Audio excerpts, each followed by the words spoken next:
My name is Jasmine Adams, and I'm currently a freshman at Harvard College studying bioengineering. And on behalf of Grace for Race, we just want to thank you all so much for joining us on this call today. We plan to delve into some important topics today, from conversations about prejudice to privilege, and the role they both have in and out of the workplace. These conversations are so important to have now more than ever. We hope that you come into this call with an open mind and leave knowing more than you knew coming in. So with no further ado, I'm going to allow Karis Grice to take the floor in order to tell you all a little bit more about Grace for Race's founder. Thank you, Jasmine, for our introduction. My name is Karis Grice. I'm the marketing manager for Grace for Race. This is our founder, Akil Collins. Akil Collins developed a passion. Akil Collins developed a passion for being an activist and influencer at the mere age of 16. At a young age, Akil recognized the disparities in many facets of society and in some cases the absurdities in politics, education, and the media. As a result, Grace for Race was started in the summer of 2019 to bring awareness and action to empower undereducated and underrepresented minority groups for the benefit and advancement of all humankind. Apart from overseeing Grace for Race, Akil Collins is currently writing his first book about his experiences living in China, increasing his fluency in Mandarin, and training for distance running. With being fluent in Mandarin and understanding cultures aside from his own, he hopes to bring an international worldview to the foundation. Without further ado, Akil Collins. Thank you for the introduction, Garris. Hello, I'm Akil Collins, founder of Grace for Race. And before we start, I want to talk a little bit about Grace for Race as a nonprofit because the word grace and Grace for Race is an acronym for itself for what we stand for. G being the God first approach we try to take because we believe that is the key to societal betterment. R for reading comprehension empowerment because minorities are limited by lack of strengths in this area. A for being aware of economic and social challenges because we believe that if you're informed of how you're disadvantaged, you can fix that. C for diversity and inclusion of cultures. That's what we stand for, those who are marginalized. E for ending racism and discrimination because by striving to improve our weaknesses, we can become a better country. So as far as what we've been able to accomplish since the beginning of 2020, as mentioned, we've been able to donate over 4,000 COVID-19 masks to fight the pandemic. We've had a book drive to foster care associations to kind of just help that aspect of Grace for Race. We've had 12 diversity training calls just like this to teach people about these topics. We're going to be having a 5K coming up soon to fight xenophobia that stems from COVID-19, as well as a podcast discussing topics we wanted to talk about. And we're going to have a Pandemics of America presentation just like today to impact teens in our area. Next, I want to introduce Carrington Johnson as Chief of Staff of Grace for Race. All right, so once again, we just want to say thank you guys so much for giving us your time today. My name is Carrington, and I'm the Chief of Staff here at Grace for Race and a current freshman at Princeton University. I have been blessed with the opportunity to work with these amazing chairs since the summer, and it is my honor to introduce them to you guys today. So first up, we have freshman and singer Jewel Walker. She is the God First Approach Chair. Now, below Jewel, we have Riley Anthony, who's a sophomore and in charge of reading and comprehension empowerment. Moving on, we have Masai, who is a current sophomore in high school as well, and the head chair of awareness of economic challenges. We also have Masai's co-chair and 7th grade sister, Zaya Collins, who is currently writing a book. In addition, we have Riley's senior brother, Monte Anthony, who is the head chair of social challenge awareness. We also have his freshman co-chair, Ryan Grice. And next up, we also have the fundraising chairs, Blake Kinnemer and Julian Walker. Blake is a current sophomore and Julian is a junior. And last but not least, we have Ryan's older sister, Karis Grice. Karis is a current junior, a wonderful volleyball player, and holds both the marketing chair and vice president positions here at Grace for Race. Now our founder, Akil, will tell you guys a little bit more about the problems we will be addressing today. Thank you, Carrington. So Grace for Race was formed around 5 core problems within today's society. It's just that many are ignorant of what's going on and that there's a miseducation around the results of these issues. It's not enough to simply just train about these topics. We must also be able to pitch in, whether with time or with financial support, to help fix our situations. These 5 problems have 5 core solutions. We must understand an issue in order to fix it. We need to demonstrate empathy towards those at a disadvantage. We must possess a desire to change things. And lastly, we must have the place and the environments, such as today, to put commitment towards these things. As far as today's purpose, we just want to inform and educate everyone on the call today. We want to increase empathy in all of us towards those marginalized groups of people. We want to activate others. We want to activate you all to be part of the solution and change with us. And we want our voices to be heard as a generation of youth. All right, diving right in. This is an introductory conversation, everyone, so please be engaged if you can. Respect everyone else's opinions and their time, and please be sure to explore and respect your identities and that of others. Next, I'm going to hand it over to Zaya Collins to talk about the origins of these problems. Thanks, Keel. Hi, I'm Zaya Collins. Here are some terms that are crucial to learning, understanding in order to eradicate them from our behavior. Prejudice is judging a person negatively before knowing their character. For instance, if a white woman's in the elevator and a black man walks in and she clutches her purse, she doesn't know anything about this person, but she still did it because of his appearance and how he looks. Bigotry is a lot stronger than prejudice. It's more absent-minded. It's just like disliking their people because of their beliefs or their culture. For instance, the Holocaust. Jewish people were being killed because they were Jewish with no other reason. Racism is the belief that certain races or people are by birth above others. It's a system that allows certain groups of races to be above others. By understanding these, we can begin to remove them from our everyday behavior.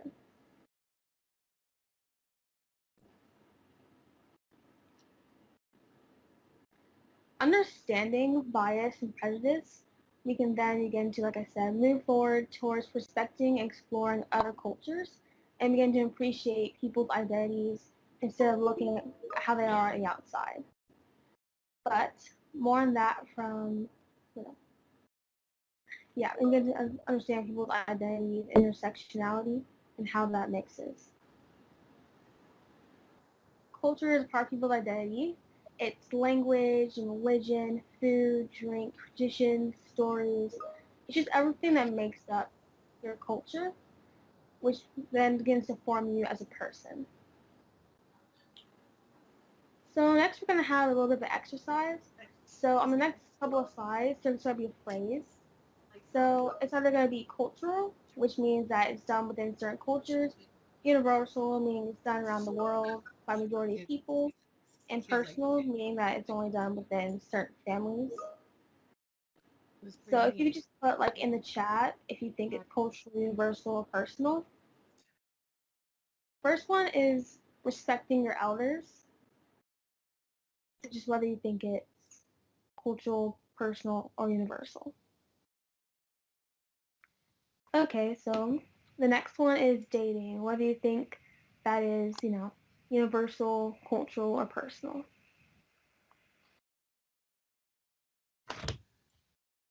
I don't think there's a chat, but for me, I would say dating is a personal thing because my parents really didn't get much on me about it. As I was getting older, they were just telling me what not to do and what to do when you get in a relationship, but it's never been a cultural thing for me. Thank you, Monte. And I'm not sure, guys, sometimes not everyone can see chats in Teams, but you're actually getting a lot of answers to the questions here, and it's quite mixed, actually, for the first three you've gone through, Zaya. Okay, so I feel like respecting your elders could actually be all three, so there's not really a wrong answer. It's sort of like, I know within like certain cultures it's more important than others. I know it's sort of a universal thing, respect people who are older than you. I know that in my family, I'm always supposed to, respect my parents, my grandparents, and just everyone else who's older than me. And then for dating, I feel like it could really be, I don't really think there's like a universal rule, really, but I think it could be personal, like Monte said, or like cultural. A couple people are finding it hard. It's hard to know sometimes. Yeah. Okay, so by understanding other people's identities, we can begin to, judge people off of the contents of their character instead of their appearance. But more on that from Monte and Ryan. The first identity we have is personality, and this is normally how you view yourself, and this has to do with what type of ambitions you seek, the goals you set for yourself, and your own type of talents. For example, one of my personal goals that kind of describes me is just setting myself for college. And then also, I would say emotionally, I'm a very happy and outstanding guy. Yeah, that's what I would say.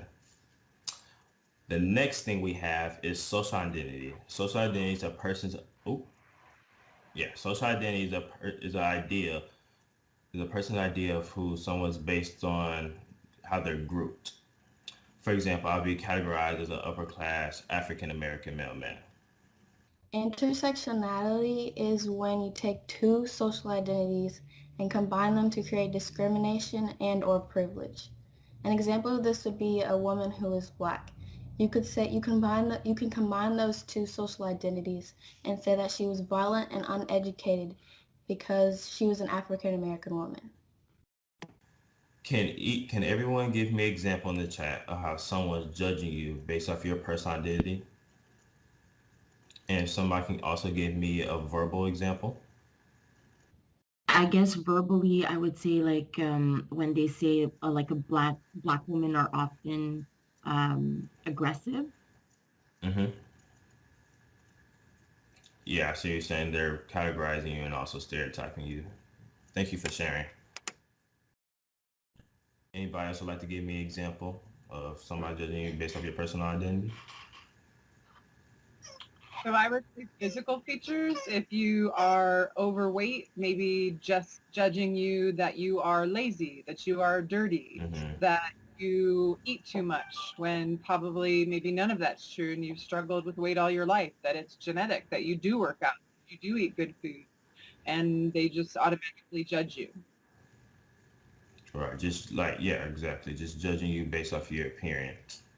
And they're not even aware, what's really going on at home or, there's a mental health problem. Thank you.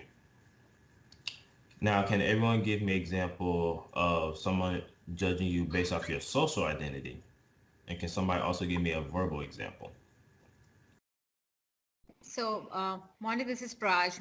I think it's with a lot with respect to the gender. Sometimes with the nepotism and everything, we get, if a woman is very firm on her thoughts, educated, sometimes because of the cultural things, it doesn't go well and we get grouped like that or seen like, no, she is aggressive or, she's too firm. It's difficult to talk, Any of those emotions go around when we are in specific groups. So that would be my sharing. Thank you for sharing. I think of age, and if I saw a bunch of teenagers sitting around a table, I probably wouldn't have thought they were thinking of starting a nonprofit. I would have assumed they were doing some social media or, playing a game or whatever. But look at this group. Thank you for your example and the compliment. Yeah, so the next thing, culture has a big play when it comes to identity, and I'll let Jewel and Julian take this. Thank you, Monte. Cultural appreciation and the cultural appropriation are often mistaken for each other, but they're very different. Cultural appreciation is honoring and respecting another culture and its practices as a way to gain knowledge and understanding, while cultural appropriation can be defined as cherry picking or selecting of certain aspects of a culture and ignoring their original significance for the purpose of belittling it as a trend. Now we are going to discuss these 3 examples of cultural appropriation. I'm going to start from left to right, and I'm going to explain what are in these images and how these are examples of cultural appropriation. My sister is going to explain. On the left, we have a man wearing a sacred Native American headpiece to a football game for just kind of, I guess, an outfit, I guess you could say. It's a Redskins game. In the middle, we have a lady doing blackface for maybe a Halloween party. And on the far right, we have Kim Kardashian wearing box braids to the MTV Movie Awards. Now I'm going to give you time to type in chat why these are examples of cultural appropriation, and then my sister's going to come out and explain. Okay, while you're typing in chat, I'm going to go ahead and go over them for you all. But the main problem in the first picture is that he is It looks like he's outside, so probably at a sports game, the Redskins, because he's wearing like the shirt. And what he has on his head is a sacred Native American, the piece in their culture, and he also has a neck piece on as well. And what's so wrong about this? This is the definition of appropriation, and it's him just cherry picking a piece of a very important culture that's really sacred to those Native Americans that are in that culture. He's taking it and just deciding that he's going to wear it as an accessory to cheer on his favorite team at a game. And that's very disrespectful to the culture. And in the next two pictures, we have white women that are appropriating Black culture and using it as an accessory again and taking it as a personality trait. But we know culture is clearly not a personality trait. Black women can't just remove their melanin like white women can remove a tan and apply it whenever they choose to. And here, especially with Kim Kardashian, and women like the Kardashians and Jenners often take pieces that they like from other cultures that aren't their own and just apply them as if they were, and that is the definition of appropriation. But to me, the main problem in this whole situation is how these two different people will be perceived by the outside world. For example, if the Black woman were to go somewhere with her box braids or bantu knots like we see in the last two pictures, she would automatically be marked as unprofessional or tacky. But when the white woman decides that it's cute and she wants to put it on her head for a day, she is seen as a trendsetter and it looks really nice on her and it's cute. And just a lot of other negative things can come with the opposite race putting it on their head. And now we have Monte and Riley Anthony here to talk to you about microaggressions, which is something that's really important and you're going to hear more about from them. Thank you, Julian. What are microaggressions? Microaggressions are the verbal or nonverbal insults, whether intentional or unintentional, toward the ethnic minority or a marginalized group. A few good examples would be, what are you? What do people think about that? You don't act like a normal Black person.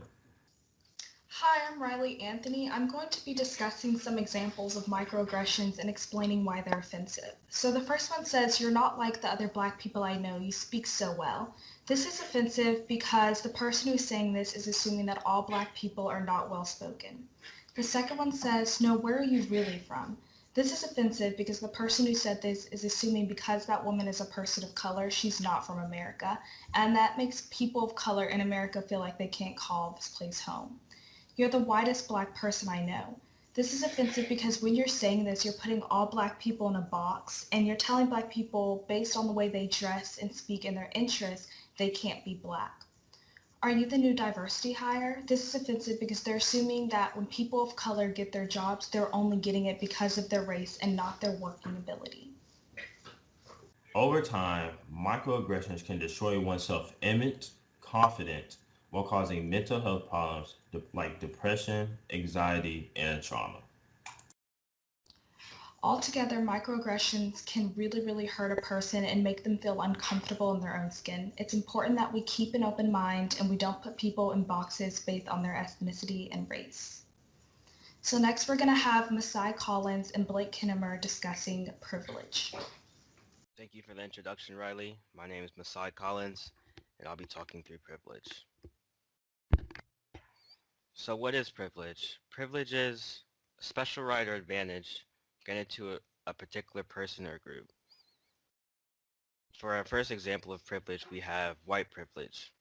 White privilege are the inherent advantages that benefit white people over non-white people in our society, solely because of their race. For example, in America, white people have had the luxury of being taught their own history in our schools. Next, we have class privilege. These are the certain privileges that are available to you because of your stable financial situation. For example, if you have class privilege, you might be able to afford test prep for your kids and have access to better health care in schools. Next, we have gender privilege. Currently, gender privilege is really just male privilege. Male privilege is the system of advantages given to men solely because they are male. Just for example, mansplaining. It's when males talk down to women thinking they are less important or intelligent than they are themselves. Hi, I'm Blake Kinnemer, and next we're going to be going through a little Are You Privileged exercise. And so you can complete the survey through the link we have here, or you can text your responses to us. So I'll give you guys a second to get that set up. So right now I'm getting all of your anonymous responses, and it seems like a majority have said yes to the first question, that they live in a two-parent household. So as of right now, 80% say yes. As for the second question about the private school, 63% say no. For the both of my parents are college graduates statement, it's about 50-50 right now. But it just kind of skyrocketed to actually no. For the statement, my parents pay or paid for my education, yes is the majority by 60%. For the statement, I've had a teacher that is the same race as me, 90% say yes. And the last question for, there is a supermarket less than a mile from my house, 80% say yes as well. It's very interesting to see everyone's responses to these questions. And one thing about privilege is it's always great to be mindful and to think about others and when considering your privilege and how it may affect them and how other people see you and how you can use it to help them. Okay, and now I'll be handing it off to Riley Anthony to talk about colorism, cause, its effects, and its history. Thank you, Masai, and thank you, Blake. So colorism is prejudice or discrimination against individuals with dark skin tones, and it's when you're favoring people with lighter skin over those with darker skin. Colorism in the workplace is a really, really big problem, and there are certain effects that come into place. So for instance, within the hiring process, if I go into an interview and I am a dark-skinned woman, it's more difficult for me to get the job because there are negative stereotypes that are tied to dark-skinned complexion, people of color. People with darker complexions face a distinct disadvantage when it comes to job promotions, even if they have superior qualifications. And people of color who have lighter skin tones are more likely to receive better opportunities. Evaluations, when employees are being evaluated, a lighter complexion person of color is more likely to receive positive feedback, which leads to better job opportunities. I'll be passing it back to Masai Collins to talk about Black employment. Okay, thank you. As you can see in this graph, we have a real problem concerning wealth gap between white households and other minority households. In 2019, white households owned 85% of all wealth in the United States, while black households only hold around 4%, which is trending to be negative, and other races like Hispanics only have around the same 5% of wealth. Additionally, there are only 4 black CEOs at Fortune 500 companies,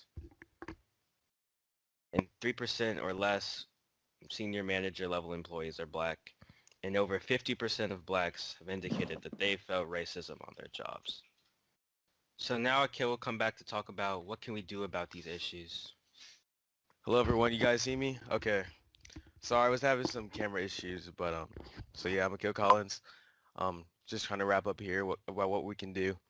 So as far as what we can do to fix these problems like we talked about today, educate ourselves, look at the current events going on around us with the politics, with the pandemic, everything. We can have these conversations more often in our circles. We can use our privilege to help others who don't have these privileges. To be positive change, we must give back to the community in some way, whether that's through Grace for Race or through any other place that is an organization that wants to help out and truly change things. We need to sacrifice more time as a nation, as people. We need to admit what we see is wrong and need to commit to change with financial resources. Thank you again for attending, letting us come speak to you guys. Here are our websites. It's a little bit blurred, but if you want to donate to Grace for Race, I'm going to give it over to Blake Kinnemer to talk a little bit about that. Again, thank you guys so much for coming and listening to us. Real quick, we have a few sponsorship needs. If any of you guys are willing, we always need volunteers for our upcoming events that we're trying to provide. Second, we're trying to spread awareness that can come through just word of mouth or social media posts. And third, any financial contribution is amazing. We are on our way to reaching our goal. Any donation would be wonderful. And here are our social medias, so you're able to follow us, stay in touch. We have our website that we love for you guys and go check out. We have our email and our Instagram. Thank you guys so much. Thank you. Thank you all for coming. When I reached out to the Grace for Race teams, they had literally days to pull this together, so I really appreciate them taking the time. And my chat is full of amazing compliments and accolades to each and every one of you. So I really appreciate you coming, and I know you now need to rush off to school. So thank you all so much. Yeah, I echo that. Huge virtual round of applause to these leaders. Really amazing and inspiring. And I think you've given us all a lot to think about, to hear this in your voices and to think about the change that we all can make the way that you've inspired us.